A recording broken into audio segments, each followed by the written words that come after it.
Bismillahirrahmanirrahim. Assalamualaikum warahmatullahi wabarakatuh. Innal hamdalillah nahmaduhu wa nasta'inuhu wa nastaghfiruh wa na'udzu billahi min syururi anfusina wa min sayyiati a'malina may yahdihillahu fala mudhillalah wa may yudlilhu fala hadiyalah.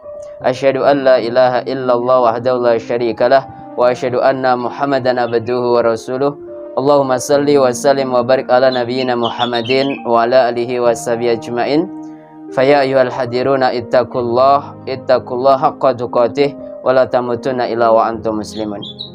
Ikhwani fillah yang dirahmati Allah Subhanahu wa taala. Syukur alhamdulillah kita haturkan kepada Allah Subhanahu wa taala yang telah memberikan banyak kenikmatan-kenikmatan kepada kita semuanya, termasuk nikmat sehat, nikmat sempat, nikmat iman dan Islam. Dan alhamdulillah dalam kesempatan kali ini kita bisa meluncurkan konten dakwah lagi.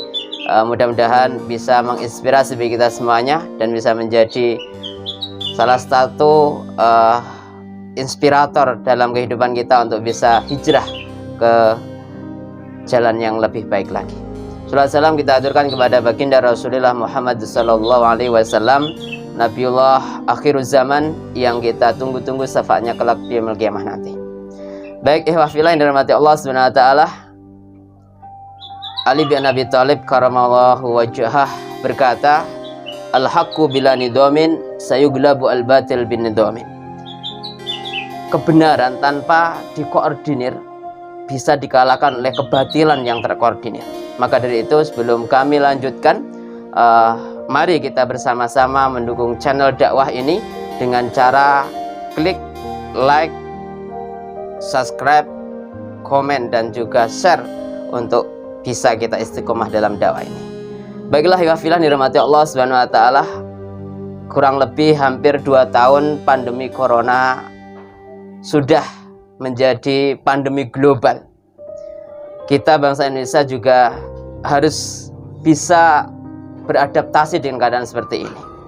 Kalau kita membaca berita-berita nasional, banyak sekali keluhan-keluhan dari pelaku-pelaku ekonomi bahwasanya adanya pandemi corona harus bisa untuk merubah dan juga berinovasi agar kita bisa tetap survive dalam kehidupan ini.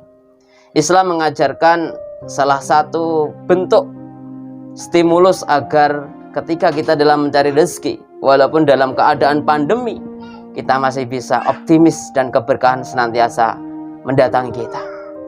Dalam beberapa literatur bisa kita konklusikan, bisa kita ringkas bahasanya manakala di kesempatan-kesempatan yang banyak cobaan seperti ini, mari kita juga mengetuk pintu langit dengan cara ikhtiar setelah kita berusaha apapun profesi kita.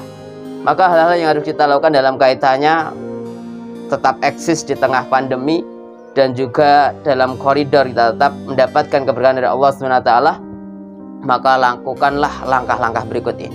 Yang pertama, tidak lain bukan adalah mari kita senantiasa melakukan aktivitas TK. Tolonglah kerabat-kerabatmu. Dalam hadis Rasulullah disebutkan, Bismillahirrahmanirrahim, wallahu fi aunil abdi ma kana al abdu fi auni akhihi. Allah SWT akan senantiasa menolong hambanya selama hamba itu mau menolong saudaranya. Maka konsep yang pertama ini harus kita maksimalkan ketika setelah kita berusaha. Jangan sungkan-sungkan kita berinfak bersedekah. Jangan sungkan-sungkan kita menolong saudara kita. Yang kedua, tidak lain bukan adalah SD. S itu sholat, D itu adalah duha. Sholat duha yang dikerjakan ketika pagi hari, dan di situ ada doa sangat-sangat mustajabah dan sesuai dengan apa yang menjadi realita kita setiap hari. Allahumma in kana rizqi fis sama'i fa'anzilhu. Ya Allah, manakala rezekiku ada di langit, turunkanlah ya Allah. Wa in kana fil ardi fa'ahrijhu. Dan manakala rezekiku ada di dalam bumi, keluarkan ya Allah. Wa in kana ba'idan faqaribhu. Dan manakala rezekiku itu jauh, dekatkanlah ya Allah. Wa in kana mu'assaran fayasirhu. Dan manakala rezeki kami ini sulit, maka mudahkanlah ya Allah. Wa in kana haruman fatahhirhu. Dan manakala rezeki kami ini ada yang kotor, ada yang haram, tidak halal, maka bersihkanlah ya Allah. Maka mari kita senantiasa iringi setiap aktivitas kita juga dengan gerakan sholat duha. Yang selanjutnya adalah SMP. S itu sholat, M itu malam, P itu pertahankan. Dalam surah Al-Isra ayat 79 disebutkan Bismillahirrahmanirrahim, wa minal laili fatahajat bihi nafilatan lak asa ayyab'asaka rabbuka maqaman mahmuda. Dan pada sebagian malam sholat tahajudlah kalian sebagai tambahan amalan-amalan ibadah kalian. Mudah-mudahan Tuhan kalian menempatkan kalian di tempat yang terpuji. Ini harus kita bawahi, maqaman mahmuda. Maka tempat terpujinya bagi seorang petani adalah manakala tanamannya ini senantiasa subur dan senantiasa melimpah.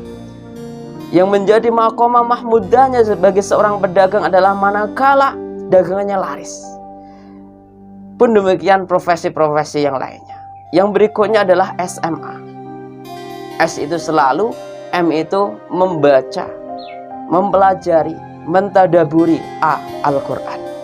Maka jangan sampai diri kita meninggalkan juga bagaimana kita punya kitab suci tapi kita tidak pernah membaca atau membukanya. Yang berikutnya adalah D3. Dekatlah di masjid. Masjid adalah salah satu magnet keberkahan dalam menjemput rezeki kita. Barang siapa yang memakmurkan masjid, Allah akan mudahkan juga urusan-urusannya. Intang surullaha yang surkum wa yusabbit aqdamakum. Dan yang berikutnya adalah S1. S itu selalu istighfar. Maka mari kita perbanyak istighfar. Istighfar bisa membuka jalan-jalan kesulitan. Istighfar bisa menjadikan solusi. Dan bisa jadi manakala kita semuanya gerakan istighfar internasional, kita senantiasa bertaubat, Allah SWT akan memberikan solusi, termasuk dari apa yang ada sekarang ini, pandemi yang senantiasa mengancam eksistensi dari perekonomian kita. Yang berikutnya adalah S2, saum sunnah. Di bulan Syawal ada syariat juga, yaitu puasa 6 hari Syawal. Mari kita juga tingkatkan ibadah-ibadah sunnah kita, termasuk puasa sunnah Syawal yang hari ini sudah hampir lebih terlewati sepertiga dari bulan Syawal. Mari kita senantiasa berlomba-lomba dalam kebaikan, termasuk mengerjakan sholat ataupun mengerjakan puasa 6 hari di bulan Syawal ini. Dan yang terakhir adalah S3, sedekah silaturahim sebanyak-banyaknya. Konsep sedekah sendiri juga luar biasa. Janji Allah dan juga Rasulullah memberikan banyak sekali motivasi agar kita senantiasa tidak sungkan-sungkan dalam bersedekah. Al-amwalu lis-shadaqati la yanqusu bal yaburu. Harta benda yang digunakan untuk infak sedekah tidak kurang, tapi bertambah dan bertambah. Pun demikian dengan silaturahim. Man arada ayyabsata lahu fi rizqihi wa yunsalahu fi asarihi falyasil rahimahu. Barang siapa yang pengen dipanjangkan umurnya, diluaskan rezekinya, maka hendaklah senantiasa menjaga silaturahim. Demikian pemirsa sekalian, beberapa amalan-amalan yang bisa menjadi stimulus, jadi keberkahan bagi rezeki kita, bagi pekerjaan kita, apapun profesi kita. Mari senantiasa kita iringi dengan amalan-amalan di atas tadi, sehingga kita bisa mendapatkan keberkahan dari Allah SWT. Mungkin demikian yang dapat kami sampaikan dari video ini. Mudah-mudahan bisa menginspirasi bagi kita semuanya. Akhiru da'wana, akhiru kalam, bila taufiq wal hidayah wal ridha wal inayah. Assalamualaikum warahmatullahi wabarakatuh.